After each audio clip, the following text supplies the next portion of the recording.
अस्सलाम वालेकुम स्टूडेंट्स, आज हम 10th क्लास के उर्दू के 16th लेक्चर का आगाज़ करेंगे हिस्सा गज़ल से। गज़ल नंबर 1 आज हम पढ़ेंगे जो हसरत मोहानी ने लिखी है। सबसे पहले ये जान लीजिए कि गज़ल क्या होती है।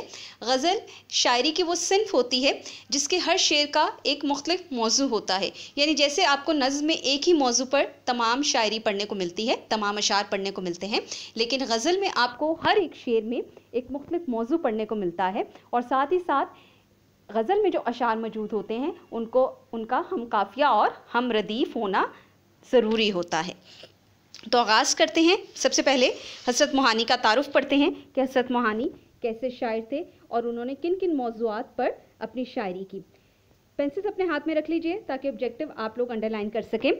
सबसे पहले आपने पैदाइश और वफ़ात का साल जो है वो अंडरलाइन करना है।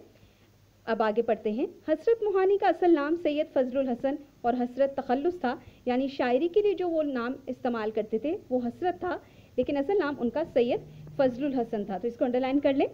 आप यूपी के कस्बे मोहान में पैदा हुए और इसी निस्बत से मोहानी कहलाए, यानी मोहान में पैदा होने की वजह से उनके नाम के साथ मोहानी का लफ्ज़ लगता है। एमएओ कॉलेज अलीगढ़ से बीए किया। कुछ अरसा अदबी रिसाला उर्दू मल्ला निकालते रहे, फिर इनकी बाग़याना तहरीरों की वजह से अंग्रेज़ हुकूमत ने ये रिसाला बंद कर दिया। यानी ये क्योंकि अंग्रेज़ हुकूमत के ख़िलाफ़ बातें लिखते थे इसलिए वो रिसाला ही बंद कर दिया गया। हसरत मोहानी तहरीक आज़ादी के अहम रहनुमा थे, यानी आज़ादी हासिल करने के लिए जिन रहनुमाओं ने कोशिश की उनमें हसरत मोहानी भी शामिल थे। फिर और बरतानवी साम्राज्य की मुखालफत की वजह से साम्राज्य हुकूमत की वजह से इन्हें तवील अरसे तक कैद बंद की सोबतें भी बर्दाश्त करनी पड़ी, यानी ये काफ़ी अरसा जेल में रहे। इसी ज़माने में कैद बामुशक्कत इंतहाई सख्त और तकलीफ दे होती थी। रोज़ाना 1 मन गेहूँ दस्ती चक्की पर पीसना पड़ता था, यानी हाथ से उन्हें गंदम को पीसना पड़ता था। हसरत मोहानी का ये शेर इसी ज़माने की यादगार है मशक़े सुखन जारी चक्की की मुशक्क़त में, एक तरफ़ा तमाशा है हसरत की तबीयत में। 1946 में वो मुस्लिम लीग के टिकट पर मजलिस कानून साज के रुकन मुंतखब हुए। क़याम पाकिस्तान के बाद भी वो भारत में ही मुक़ीम रहे और भारतीय पार्लियामेंट में हमेशा कलमाए हक़ बुलंद करते रहे। यानी ये पाकिस्तान बनने के बाद पाकिस्तान नहीं आए थे, बल्कि हिंदुस्तान में रहकर ही उन्होंने भारतीय पार्लियामेंट में हमेशा सच की आवाज़ बुलंद की। हसरत मोहानी बुनियादी तौर पर गज़ल के शायर हैं। इश्क व आशिकी के जज्बात इनकी गज़ल में बहुत नुमायाँ हैं और इसका बुनियादी अंसर तग़ज़्ज़ुल है, इसलिए इन्हें रईसुल मुतग़ज़्ज़लीन का लक़ब दिया गया। इसे अंडरलाइन कर लीजिए, यानी बादशाह कहा गया इन्हें तग़ज़्ज़ुल का। हसरत आला पाए के गज़ल गो होने के साथ साथ इंतक़ाद अदबियात में भी दस्तरस रखते थे, यानी तनकीद निगारी जो अदब में की जाती है उसके हवाले से ये जानते थे कि कैसी शायरी होती है, उसके अल्फाज, उसका बयान, उसकी सादगी, उसकी सिन, हर चीज़ के बारे में ये बहुत अच्छे अंदाज में जानते थे। ज़ुबानो बयान की बारीकियों से बखूबी वाकिफ़ थे। ये जानते थे कि शेर को कैसे लिखा जाता है, कौन सी बारीकियाँ, कौन सी गहराई चाहिए होती है अदब में। उन्होंने दीवान गालिब की शरह भी लिखी, यानी तशरीह लिखी, यानी गालिब की शायरी के हवाले से जो तशरीह थी वो इन्होंने बयां की। इनकी तसानीफ़ में निकाते सुखन, इंतखाबे सुखन, मुशाहिदाते ज़िंदा, कुलियाते हसरत मोहानी और इंतखाबे उर्दू मल्ला शामिल हैं। इन किताबों को अंडरलाइन कर लीजिए ताकि आपको मज़ीद आसानी रहे। अब इस ऑब्जेक्टिव में जो आपने सबसे ज़्यादा याद रखना है, एक तो उनका तखल्लुस, उनका मुकम्मल नाम, उनका लक़ब और इसके साथ साथ उनकी किताबों के नाम भी आप लोगों ने ज़रूरी याद रखने हैं। अब आगाज़ करते हैं गज़ल का। मैं आपके सामने पहले पूरी गज़ल पढ़ूंगी, उसके बाद आपको पहले 2 अशार समझाऊंगी।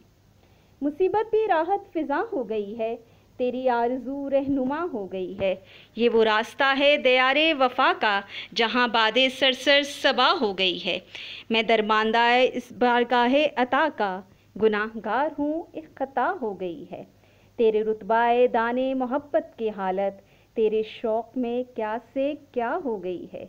पहुँच जाएंगे इंतहा को भी हसरत, पहुँच जाएंगे इंतहा को भी हसरत, जब इस राह की इब्तदा हो गई है। पहले शेर का आगाज़ करते हैं।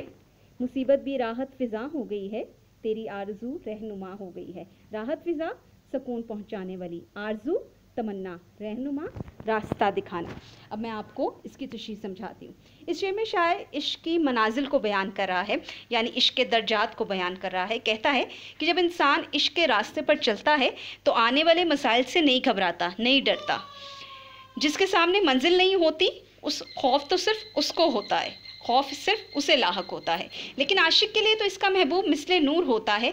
शायर हसरत मोहानी को भी इश्क ने खुद एतमादी अता की और जुर्रत का पैकर बना दिया। शायर कहते हैं कि जब से ए मेरे महबूब मैंने तेरी लगन और तमन्ना को मंजिल बना लिया है तो मुश्किलातों मसाइब मुझे मज़ा देने लगे हैं, यानी तेरे इश्क ने मुझे मुसीबतों से भी नबरदाज़मा होना सिखा दिया है, मुझे मुश्किलें भी मज़ा देने लगी हैं, लुत्फ़ देने लगी हैं। तेरी चाह में आने वाली रुकावटें मेरी हिम्मत बढ़ाती हैं, मेरे जोश में इजाफ़ा करती हैं। मैं बहादुरी से इन्हें रोंदता हुआ चला जाता हूँ, क्योंकि मंजिल की सूरत में तेरी तमन्ना मुझे रहनुमाई अता करती है। यानी जितना मैं तुझको पाने की कोशिश करता हूँ और इस रास्ते में मुझे जितनी मुश्किलात का सामना करना पड़ता है, वही मुश्किलात असल में मुझे सुकून देती हैं, वही मेरी रहनुमा बन जाती हैं।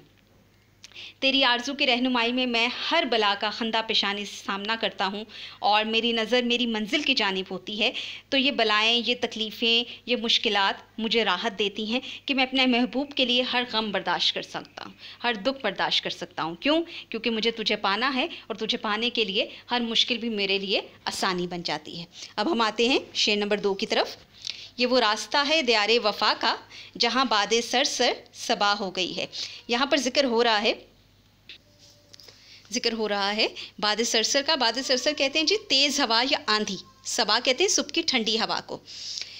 अब वो कह रहे हैं कि मोहब्बत करना इंसान के लिए बहुत आसान होता है, बहुत आसानी से वो सोच लेता है कि मुझे इस इंसान से मोहब्बत करनी है, इस इंसान को पाना है, लेकिन उसको मोहब्बत करने के बाद निभाना बहुत मुश्किल हो जाता है।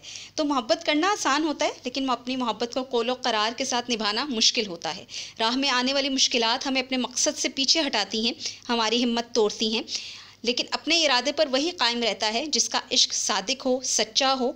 वो आशिक जो इस करे वक्त को मजबूत अज़म के साथ अबूर कर जाते हैं, यानी वफ़ा का दुश्वार गुजार और पुरखार रास्ता पार कर जाते हैं, इनके लिए आसानियाँ निकल आती हैं, इनके लिए तकालीफ़ और रंजो-अलम की गर्म हवा भी ठंडी बन जाती है और वो दियारे वफ़ा का कठिन रास्ता आसानी से पार कर जाते हैं। यानी अगर वो इंसान जिसने मोहब्बत का तरीका पकड़ लिया है, यानी जो उस रास्ते पर चल पड़ा है, अगर उसने अपनी हिम्मत को मजबूत रखा तो गर्म हवाएं भी अगर उसे रास्ते में मिली, पत्थर भी रास्ते में मिले, तो वो उनको भी पार कर जाएगा, उनसे भी गुजर जाएगा, क्योंकि ये रास्ता वही पार कर सकते हैं जो पूरी हिम्मत के साथ और अपने वादे को निभाते हुए मुश्किल रास्ते को भी पार करना जानते हैं। क्योंकि मुश्किलात चाहे हिम्मत तोड़ें, लेकिन आपकी मोहब्बत अगर सच्ची है तो वो आपको तमाम मुश्किलात से बाहर निकाल देती है।